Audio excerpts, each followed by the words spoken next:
నేను అడుగుతా ఉన్నా ఈరోజు చంద్రబాబు నాయుడు మహానాడు అని చెప్పి పెద్ద పెద్ద డ్రామాలు చేస్తూ ఈరోజు ఏదో పెద్ద ప్రోగ్రాములు పెడతారు.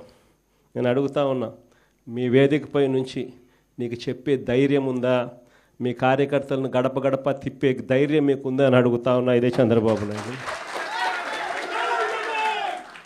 కారణం, తెలుగుదేశం పార్టీకి సంబంధించిన ఏ కార్యకర్త అయినా కూడా గడప గడప ప్రోగ్రాం చేస్తూ ఏ ఇంటికి వాళ్ళు వెళ్ళినా కూడా ఆ ప్రతి ఇంట్లోనూ కూడా చంద్రబాబు నాయుడు గారు ఎన్నికలప్పుడు ఇచ్చిన మేనిఫెస్టో ఆ ప్రతి ఇంట్లో వాళ్ళ దగ్గర కాపీ ఉంది. ఆ ఎన్నికల మేనిఫెస్టో వాళ్ళ ఇంట్లో కాపీ ఉంది. ఎన్నికలప్పుడు వీళ్ళు పబ్లిసిటీ ఇస్తూ వీళ్ళు మర్చిపోతారేమో అని చెప్పి 1కి 2 సార్లు 3 సార్లు 4 సార్లు కార్యకర్తలందరినీ కూడా తిప్పుతూ ప్రతి ఇంటికి వెళ్ళి వీళ్ళు చెప్పిన మాటలు ప్రతి ఇంట్లోనూ కూడా ప్రజలకు గుర్తుంది. వీళ్ళు ఇచ్చిన బాండ్లు ప్రతి ఇంట్లో కూడా ఈ రోజుకి ఉన్నాయి. ఒకవైపున చంద్రబాబు ప్రభుత్వం ఇచ్చిన ఏ హామీని నెరవేర్చకుండా సూపర్ 6లు సూపర్ 7లు గాలి కుదిలేసి 143 హామీలను పూర్తిగా పక్కకు వదిలేసి, ఇంతకుముందు చెప్పినట్టుగా చిన్న చిన్న హామీలు, ఏది బస్సు, ఇది పెద్ద హామీ కూడా కాదు, చిన్న చిన్న హామీలు. మా కడపలో మహిళలందరూ ఎదురు చూస్తూ ఉన్నారు. ఎప్పుడెప్పుడు చంద్రబాబు ఇది చెప్తాడా, ఎప్పుడెప్పుడు ఇది అయిపోతుందా, విశాఖపట్నం పోయి అట్లా రావచ్చు కదా, పొద్దున పోయి సాయంత్రానికి విశాఖపట్నం రావచ్చు కదా అని చెప్పి మా వాళ్ళందరూ ఎదురు చూస్తూ ఉన్నారు. ఇటువంటి చిన్న హామీలు కూడా పట్టించుకునే పరిస్థితులు. గ్యాసు, అది ఇంకొక చిన్న హామీ. ఆ గ్యాస్ కూడా కనీసం ఆ సిలిండర్లన్నీ కరెక్ట్గా ఇచ్చినాడంటే అది మోసమే. ఇటువంటి చిన్న చిన్న హామీల దగ్గర నుంచి మొదలు పెడితే 143 హామీలకు గతి లేదు, సూపర్ 6కు గతి లేదు, సూపర్ 7కు గతి లేదు. మరోవైపున చూస్తే రాష్ట్రంలో పరిస్థితి ఎలా ఉంది? మరోవైపున వ్యవస్థలన్నీ పూర్తిగా నిర్వీర్యమైపోయిన పరిస్థితి. చదువులు పూర్తిగా పడకెక్కాయి. గోరుముద్ద స్కూళ్ళల్లో నాసిరకం ఫుడ్తో తినలేని పరిస్థితిలో ఈరోజు స్కూళ్ళు ఉన్నాయి. స్కూళ్ళల్లో ఇంగ్లీష్ మీడియం పడకేసింది.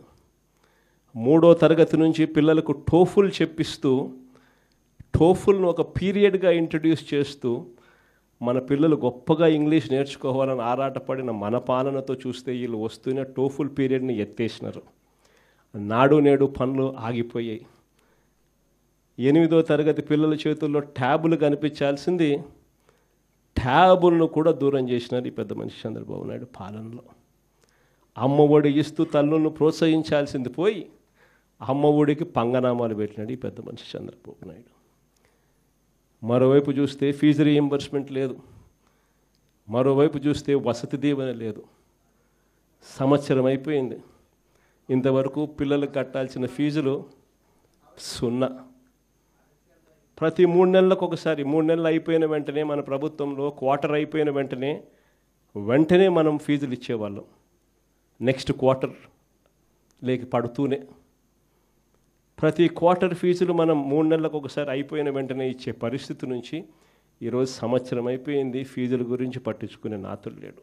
ఫీజులు చూస్తే ఒకవైపున బాదుతూ ఉన్నారు, మరోవైపున పిల్లలను చదివించలేక తల్లిదండ్రులు చదువులు మానేస్తూ ఉన్న పరిస్థితులు.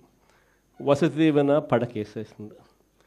మరోవైపున చూస్తే వైద్యం, ఆరోగ్యశ్రీని మన హయాంలో 1000 ప్రొసీజర్లను 3300 ప్రొసీజర్లకు తీసుకొని పోయి 25 లక్షల దాకా ఉచితంగా వైద్యం అందించి, గ్రామంలోనే విలేజ్ క్లినిక్ పక్కనే పెట్టి ఫ్యామిలీ డాక్టర్ కాన్సెప్ట్ తీసుకొని వచ్చి గవర్నమెంట్ హాస్పిటళ్లలో 0 వేకెన్సీ పాలసీని తీసుకొని వచ్చి ఏకంగా బ్రహ్మాండమైన పాలన మనం అందిస్తే, ఈరోజు నెట్వర్క్ హాస్పిటల్స్కి సంబంధించి సంవత్సరం అయిపోయింది.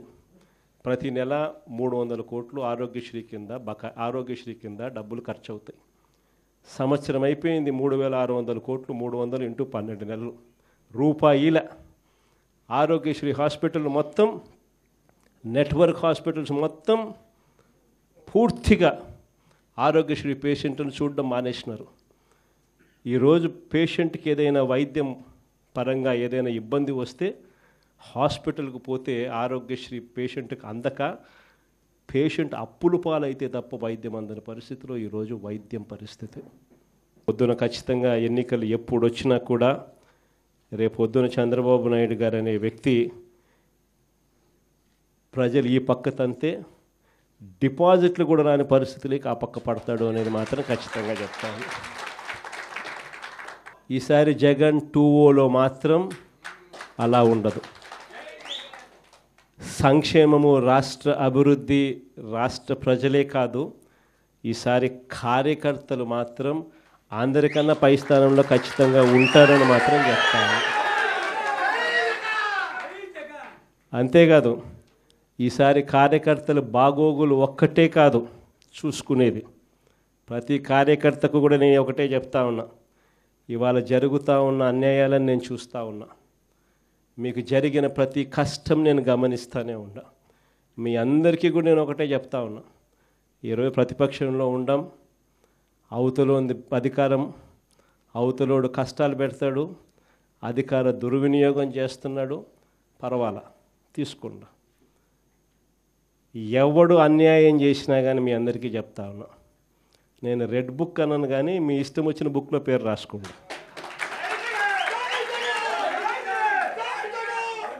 మీరు ఏ పుస్తకంలో పేరు రాసుకున్నా పర్వాలా. దాని తర్వాత మాత్రం మనం వచ్చిన తర్వాత మాత్రం ఖచ్చితంగా వడ్డీతో సహా, మళ్ళా చెప్తానా, వడ్డీతో సహా రిటర్న్ గిఫ్ట్లు ఇస్తామని మాత్రం ఖచ్చితంగా చెప్తాను. చేసిన వాళ్ళు మాత్రమే కాదు, వీళ్ళతో కుట్రలు పన్నుతూ చేయించిన వాళ్ళను కూడా,